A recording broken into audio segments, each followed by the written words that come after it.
Now, the countdown has begun. 8 weeks until the big day. We've just done that, so I do apologise. No, we haven't, so I'm not talking about the Commonwealth Games. 8 weeks until the big day is Christmas Day. You might be already planning Christmas presents and maybe you're purchasing them online for ease.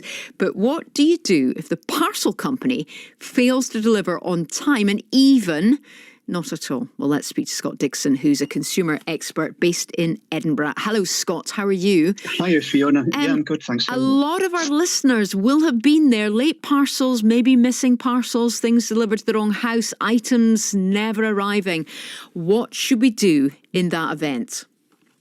Well, the first thing you need to remember is your contract is always with the retailer and not the courier. So it's not up to you to play detective and find out where your parcel is and where the courier's delivered it. And the retailer is legally responsible under the Consumer Rights Act 2015 to make sure your order arrives safely and on time. And this falls under Section 29 of the Consumer Rights Act 2015. And that states that the goods remain at the seller's risk until you physically receive them or your nominated person does. So if your parcel goes missing, it's damaged, delayed, or is left somewhere you didn't agree to, it's the retailer to sort it out and not you. And generally, do people get that joy from the retailer when they contact them? Do they respond to dealing with problems? Well, you are entitled to a replacement or a refund if it doesn't turn up, and it will vary depending on retailers. And I think most retailers are honest and will accept responsibility. Yeah. But if they don't, contact your bank or your credit card provider. Or even just mention it to the retailer and say you're going to raise a chargeback. And how chargebacks work is the bank claws the money back from the retailer and temporarily puts it into your account. And the retailer has 45 days to defend the dispute. So the bank steps into your shoes, pulls the money back from the retailer's account, and the retailer has to defend it.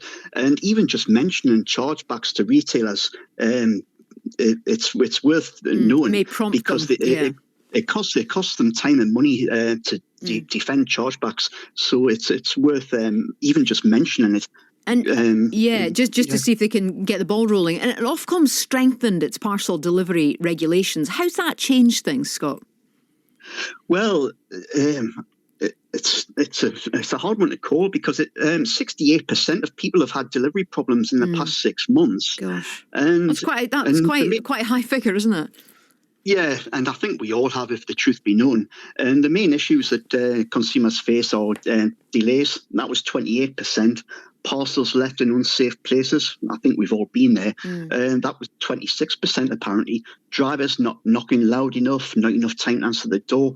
And the problem is self-employed drivers, they're often paid per drop. So couriers are cutting corners and parcels are just being thrown over fences, left in bins or on doorsteps. And it's not on. And the problem is that the convenience of online deliveries seems to have created more inconvenience for consumers. Yeah, it's a balancing act, isn't it? Thank you so much. Scott Dixon there, a consumer expert based in Edinburgh.